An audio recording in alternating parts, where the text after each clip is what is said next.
उसने कहा तो फिर मारो, उनसे डर रहे हो तो मैं मार देता हूं। तो उसने सोचा कि अब रामदूत कर मरूं, अगर मरना ही है तो राम के दूत के हाथ से मरना अच्छा है, इस दुष्ट के हाथ से मरना तो अकल्याणकारी ही है। और तब उसने ऐसा रूप बनाया। उद्देश्य अब यहां पर देखेंगे, कथा का उद्देश्य क्या है, श्रोता कौन, वक्ता कौन और कथा का उद्देश्य क्या है।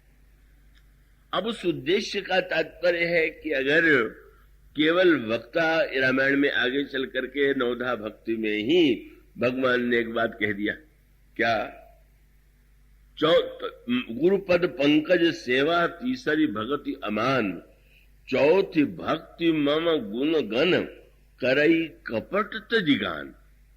भगवान कहते हैं मेरे गुणों का कपट छोड़ करके गायन करना भक्ति है। ये कपट छोड़ के गायन क्या होता है, गायन में क्या कपट होता है, बहुत बड़ी बात कह दी गई। आपने इसके अर्थ पर विचार किया? जब कोई व्यक्ति भगवान के गुण का गायन कर रहा है, मान लीजिए वह भगवान के गुणानुवाद गा रहा है, भगवान के सामने उनके गुणों का वर्णन कर रहा है, तो कपट क्या है? शब्द तो सुनाई दे रहा है कि पद में भगवान का गुण गा रहा है, और केवल श्रोताओं की ओर उसकी दृष्टि है कि इनको अच्छा लग रहा है कि नहीं लग रहा। इसका अर्थ है वो गुण गायन जो कर रहा है भगवान का, भगवान को मैं सुना रहा हूं, ये तो भाव ही नहीं उसके मन में। कि यही नारद जी के प्रसंग में ही बताया गया कि हमारी मनस्थिति कभी अच्छे से अच्छे व्यक्ति की ऐसी हो जाती है, गावत हरिगुण गान प्रवीणा, अभिमान में भरे हुए नारद जब क्षीर सागर में जा रहे थे तो भगवान का ही गुण गा रहे थे। अब अगर कोई व्यक्ति मौसम कौन कुटिल खल कामी, जो तन दियो ताय बिसरायो, ऐसो नमक हरामी, ये गा रहा हो और गाते हुए ये सुनना चाहे कि सब लोग कहें इनसे बढ़ के कौन गायक, ऐसा बड़ा संगीत कौन, संगीतज्ञ कौन, यही तो कपट है। उद्देश्य भगवान के गुणों का गायन न हो करके केवल भगवान के, न भगवान की न याद आ रही है, न भगवान के गुणों की याद आ रही है, केवल अपने अहंकार की तृप्ति ही उद्देश्य, तो मानो कपट हो गया।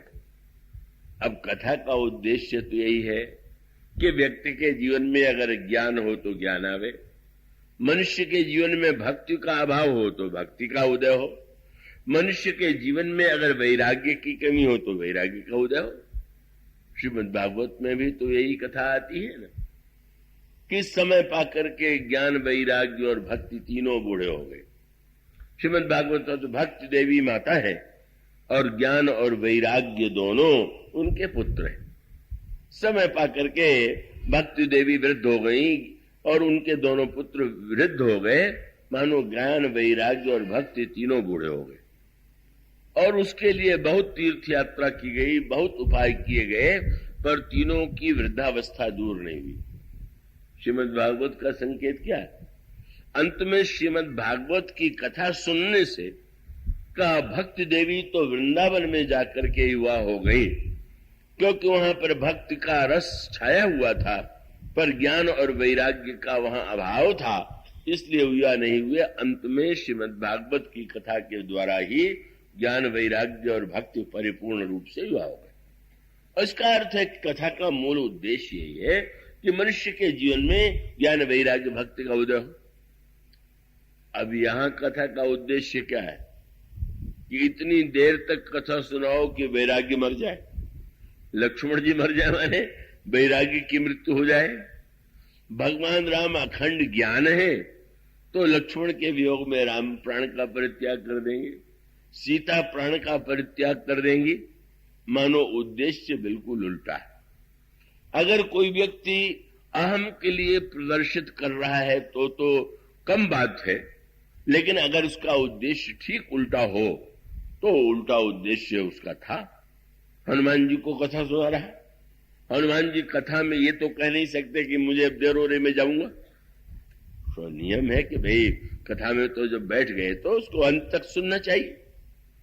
हनुमान जी सुन रहे हैं पर उद्देश्य यही है इतना विलंब लगे कि हनुमान जी दवा लेकर के ना आ सके। हनुमान जी ने सुना तो हनुमान जी तो ये सुन के ही प्रसन्न हो गए। वो जानते भी हैं कि जीत तो भगवान राम की है, पर इन्होंने कहा और उसको तो बिल्कुल अच्छा नहीं लगा। कालनेमी को लगा मैंने इतना इतनी ऊंची सर्वज्ञता का परिचय दिया, इस बंदर ने एक बार भी नहीं पूछा कि आपको कैसे पता, आप तो लंका से दूर बैठे हुए। मानो उसका उद्देश्य दूसरा था। और जब हनुमान जी ने प्रशंसा नहीं की कथावाचक जी की, क्योंकि वो तो कथा के रस में डूब गए, तो उसने कहा बंदर तुमने सुना पर ये नहीं मुझसे पूछा कि मुझे कैसे पता है। और बता दिया अपनी ओर से, यहां भय मैं देखूं भाई, क्यों बोले ज्ञान दृष्टि बल मोहि अधिकारी, मुझे दिव्य दृष्टि प्राप्त हो गई। हनुमान जी फिर भी चुप रह गए और तब ये कहा कि मैं चाहता हूं कि तुम्हें भी वो दिव्य दृष्टि मिल जाए।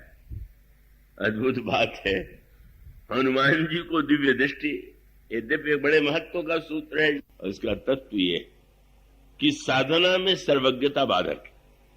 अगर साधक को सब कुछ पहले से ज्ञात हो जाए तो न व्याकुलता रह जाएगी, न व्यग्रता रह जाएगी, न उत्कंठा रह जाएगी, न साधना के प्रति उत्साह रह जाएगा।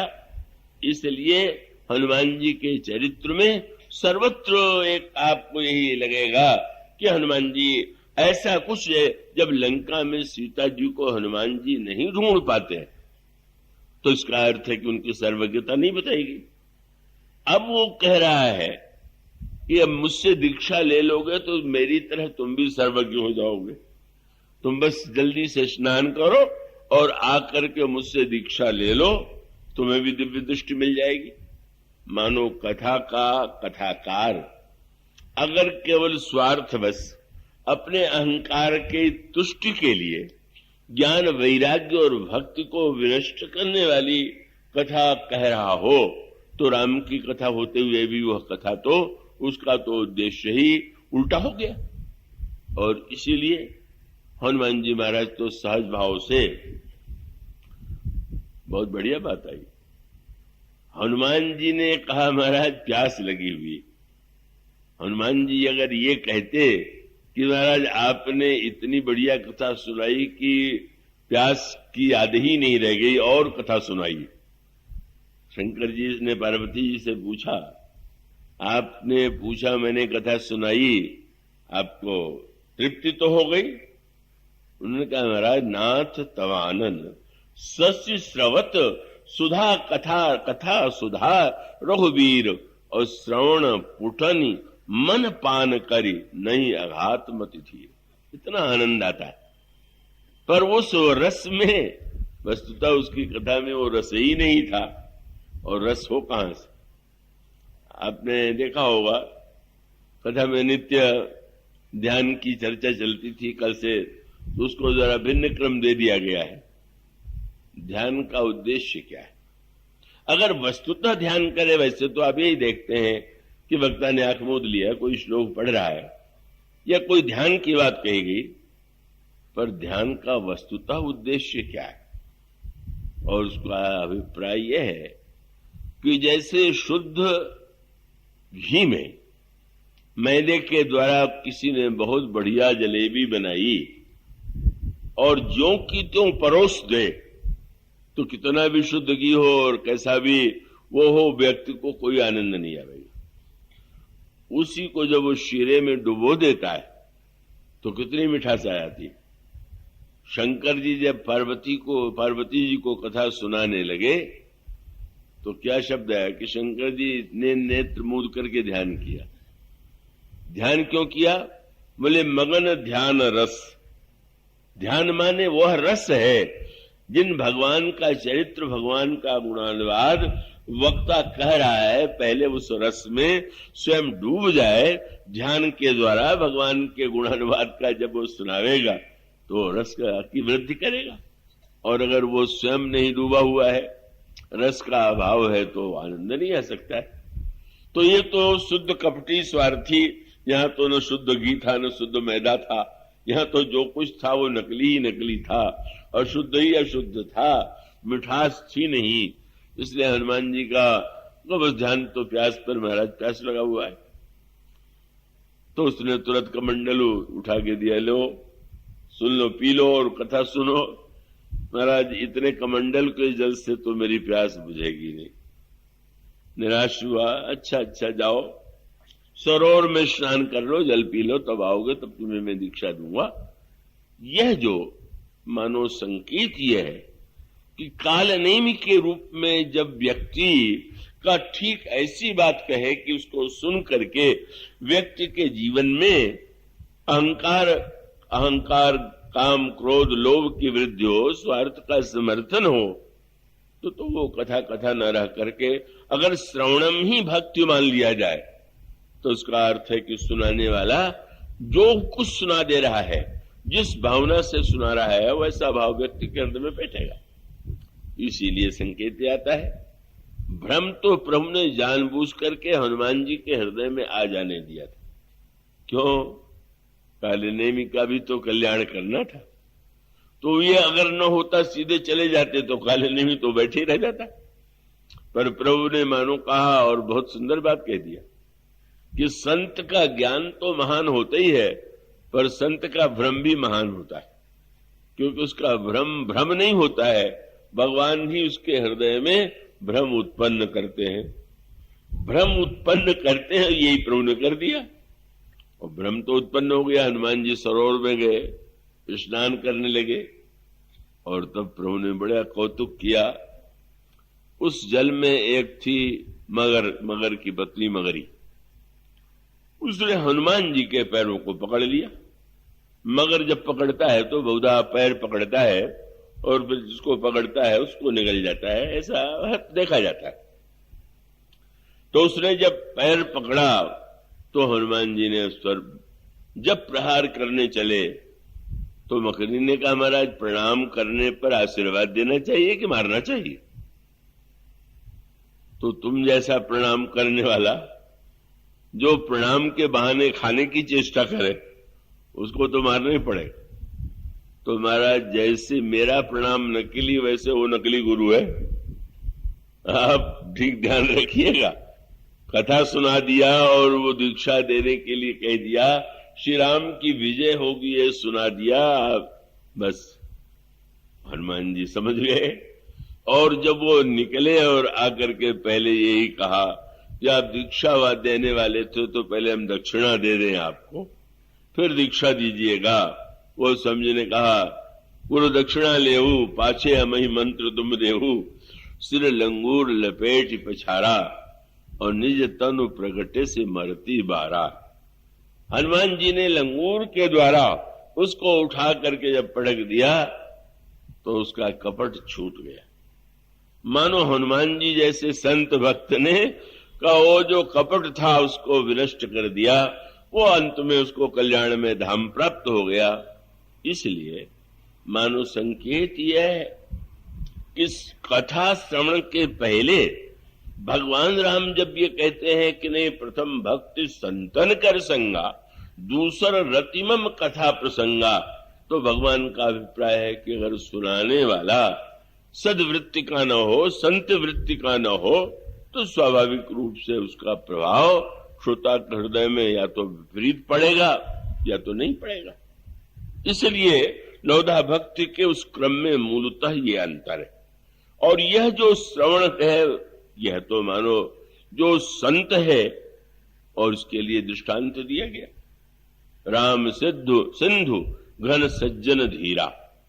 ये कहा गया कि वेद पुराण उदधि घन साधु। संत क्या है? वेद पुराण समुद्र है और संत मेघ है। और इसका अर्थ है कि आप में से बहुत कम ऐसे लोग होंगे कि जिन्होंने समुद्र को देखा हो, पर बादल तो आप सबने देखा होगा। मानो ईश्वर भले ही न दिखाई देता हो सबको, लेकिन जैसे मेघ समुद्र से ही जल ले आकर के वर्षा करता है, अपितु जब वो समुद्र से जल ले आकर के वर्षा करता है तो समुद्र के पास जाकर के जल पीने में तो खारेपन का ही अनुभव होगा, का वो वहां तो उसके जल में मिठासी मिठास है, मेघ के जल में। मानो संत चाहे भगवान समुद्र है, चाहे वेद पुराण समुद्र है, तो भक्त जो है, संत जो है, उनके गुणों की ही वर्षा करता है।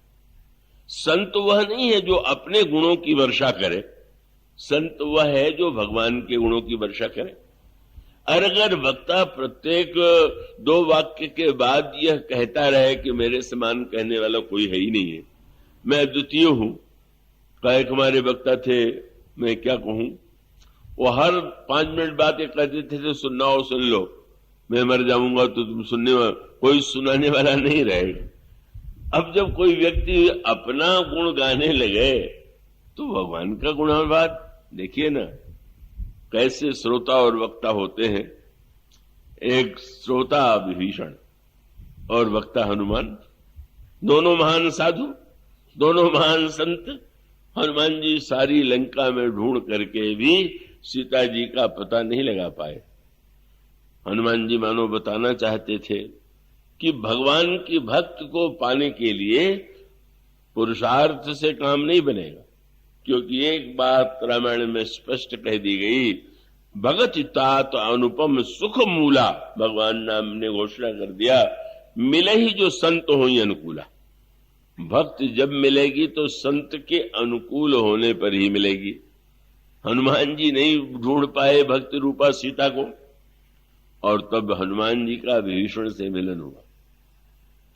जिस समय विभीषण ने सुना प्रातः काल हनुमान जी द्वार पर खड़े हुए कि जब आप विचार कर रहे हैं क्या लंका में संत हो सकता है, और तभी अचानक विभीषण की नींद खुली और विभीषण जी ने जिस समय राम राम इस शब्द का उच्चारण किया, हनुमान जी प्रसन्न हो गए।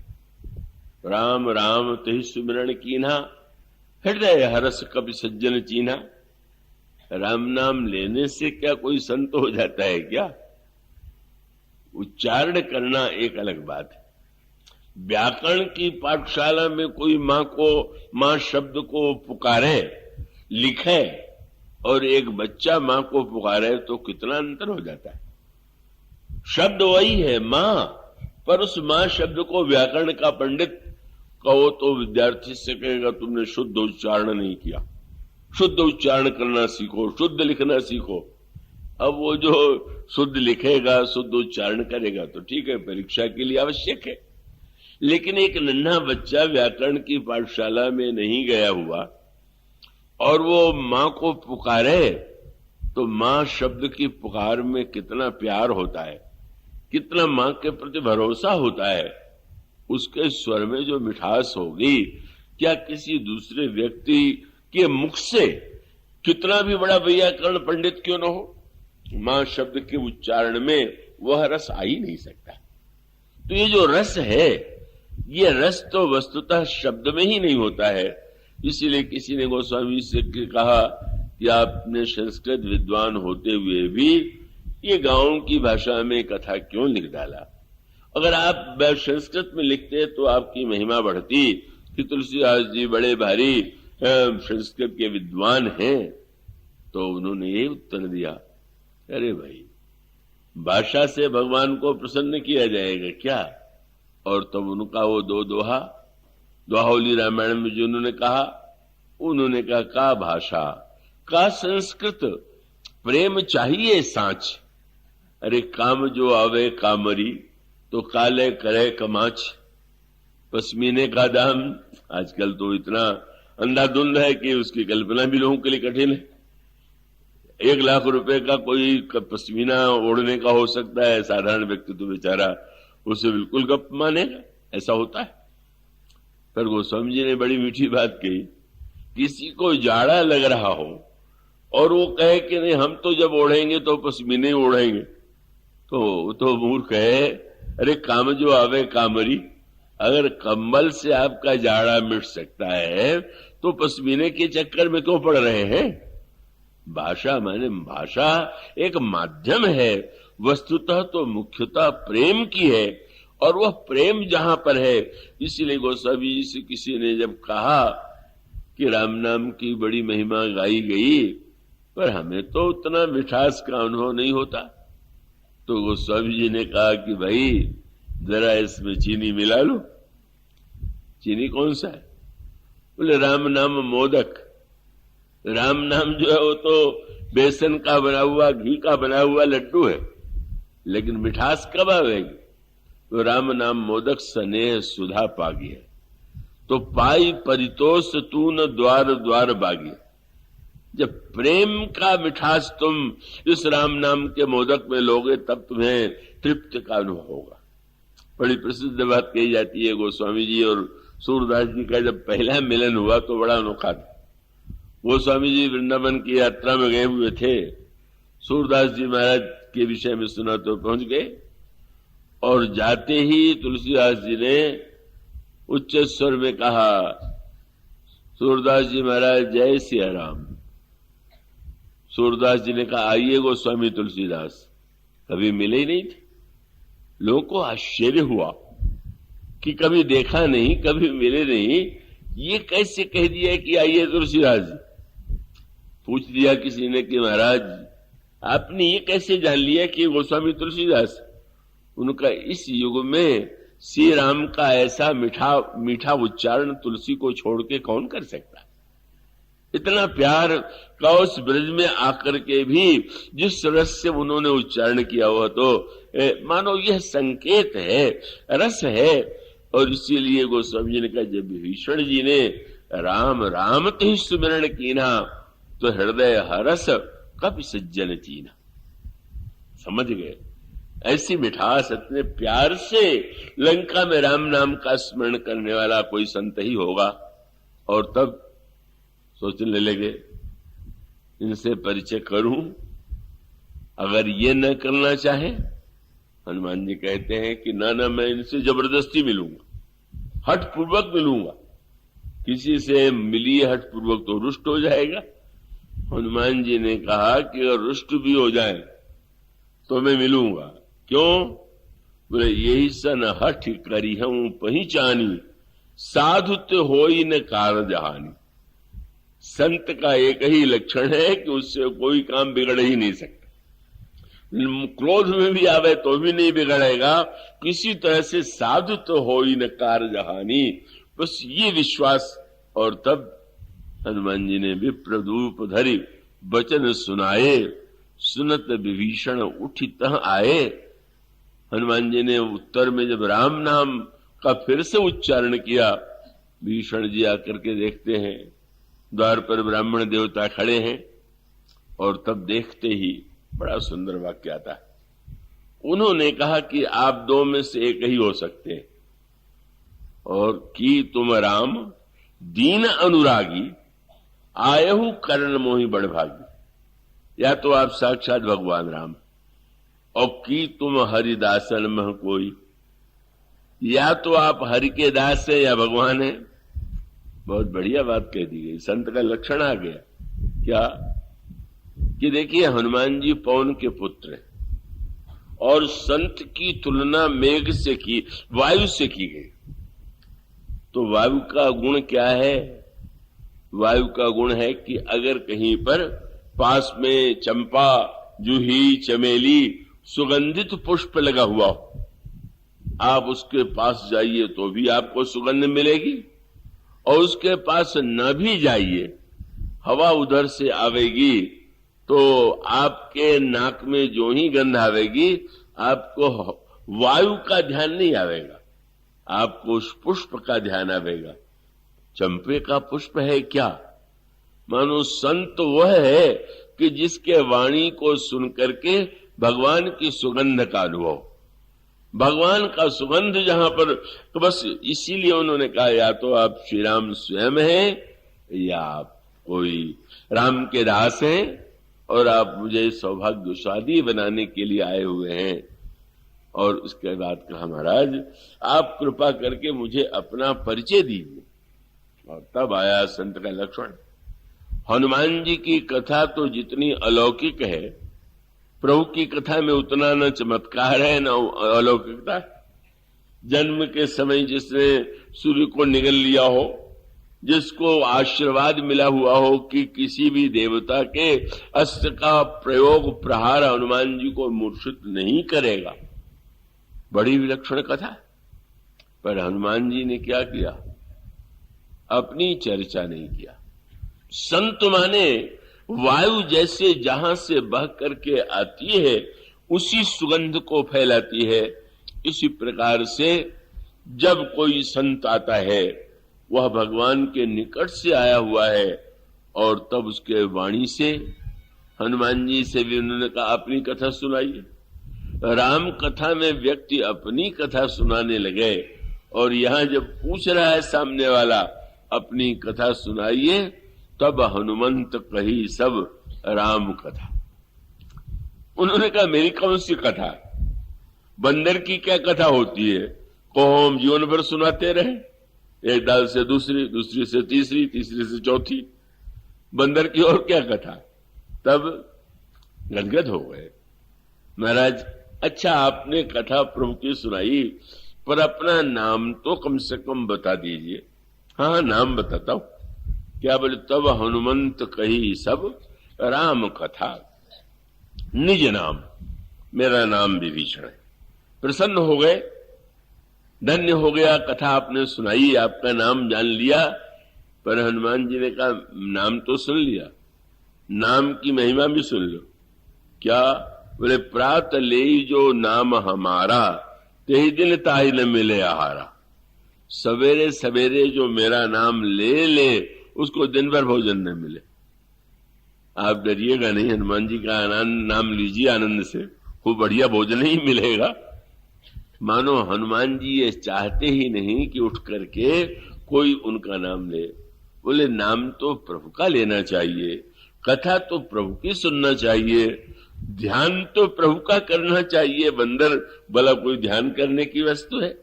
मानो वही ऐसी बढ़िया कथा सुनाई कि इतने दिनों से भक्ति करते हुए, पूजा करते हुए, लंका में रहते हुए भगवान की शरण में जाना संभव नहीं हो पाया। और उस कथा के बाद वो स्वामी जी ने बड़ा सुंदर सूत्र दिया। तब हनुमंत कही सब राम कथा निज नाम, और सुनत जुगल तन पुलक मन। श्रोता और वक्ता की दशा क्या है? मगन सुमिरी गुण ग्राम। दोनों, कहने वाला भगवान के गुणों का स्मरण कर रहा, सुनने वाला भगवान के गुणों का स्मरण कर रहा। और तब गोस्वामी जी ने कहा कथा का फल क्या हुआ? बोले यही विधि कहत राम गुण ग्रामा, पावा अनिर्वाच्य विश्रामा। हनुमान जी भी विश्राम पा गए, विभीषण भी विश्राम पा गए। वह विश्राम जो सच्चा विश्राम है, जो भगवान की भक्ति का, भगवान की शरणागति का विश्राम है। मानो वस्तुतः श्रवणम कीर्तनम विष्णु स्मरणम पद सेवनम की अपेक्षा भगवान ने शबरी जी के समक्ष जब यह कहा कि नहीं कथा बाद में पहले संतन कर संगा, तो मनुष्य का अभिप्राय है कि जब श्रोता, ऐसा नहीं कि श्रोता को छूट है। अब श्रोता के रूप में कैसे कैसे श्रोता होते हैं, मैं तो जबलपुर की बात भूले ही नहीं पाता। कथा में एक सज्जन सबसे मोटा बहुत बढ़िया हार लेके आए, पहना दिया, पर कथा प्रारंभ हुई तो 5 मिनट में उठ के चले गए। हमने कहा कोई कार्य रहा होगा। पर जब दूसरे दिन तीसरे दिन यही क्रम, तो मैंने एक परिचित सज्जन थे, उनसे पूछा कि इतना मूल्यवान जाने कहां से ले आते हैं, वो पहनाते हैं, सुनते तो है नहीं चले जाते हैं। बोले नहीं, इसका रहस्य मुझे ज्ञात हो गया। क्या? बोले ये कथा में पहले दिन आए और आपका जब हाथ उठा तो उन्होंने अंगुलियों को गिन लिया, ये सट्टेबाज है, और उस दिन उनको लाभ हो गया। तो उतने ही देखने आते हैं कि कितनी उंगली उठी, उसी पर दाव लगा देना। अब अगर ऐसा बढ़िया श्रोता मिल जाए तो फिर वो चाहे कितने मूल्य का हार ला के पहना दे, पर उसका कथा का प्रभाव क्या होगा? अथवा स्वयं प्रभु ने जैसे शबरी जी को सुनाया और श्याम सुंदर श्री कृष्ण ने अर्जुन को सुनाया, और जब सुनाया तो 3 श्रोता, तीन श्रोता कौन? एक तो हनुमान जी ध्वजा पर बैठे हुए भगवान कृष्ण उपदेश दे रहे हैं, अर्जुन को हनुमान जी सब सुन रहे हैं। दूसरा श्रोता अर्जुन। तीसरा श्रोता धृतराष्ट्र कि जिसने संजय के मुंह से संजय ने यह बताया कि भगवान अर्जुन को सुना रहे हैं। और ये तीन तरह के श्रोता होते। हनुमान जी के समान श्रोता माने जो भगवान कृष्ण ने उपदेश दिया, उस उपदेश को जीवन में पहले ही जिसने उतार लिया है, ऐसे श्रोता हनुमान जी है। सुन के उतारना नहीं है, सब कुछ उनके जीवन में है। और दूसरा सुग्रीव अर्जुन है, ऐसा श्रोता की सुन करके उतारना है। और तीसरा धृतराष्ट्र जैसा श्रोता कि कुछ भी सुने पर सुनने के बाद भी कोई अंतर नहीं आने वाला है। अंत में तो कथा सुनते सुनते जब अर्जुन ने ये कहा कि मैं युद्ध नहीं करूंगा तो बड़ा प्रसन्न हुआ। बोले ये मेरा भतीजा बहुत बड़ा वैराग्यवान है, देखो इसके मन में कोई लोभ नहीं। पर भगवान कृष्ण ने कहा कि नहीं तुम्हें युद्ध करना है तो बड़ा बुरा लगा। बोले अच्छा ये भगवान कहा जाता है, झगड़ा लगा रहा है, भाई से भाई को लड़ा रहा है। मानो धृतराष्ट्र के समान जब कोई व्यक्ति न देखना चाहे न सुनना चाहे, सुन करके मनमाना अर्थ ले, तो वह इसलिए श्रोता वक्ता ज्ञान निधि कथा राम के गुण, श्रोता सुमति सुशील चे सुचि कथा रसिक हरिदास। इसलिए भगवान राम शबरी जी से कहते हैं मेरी नवधा भक्ति का प्रारंभ मानो सत्संग वृक्ष है और भक्त का अन्य अंग जो है उसकी शाखा है।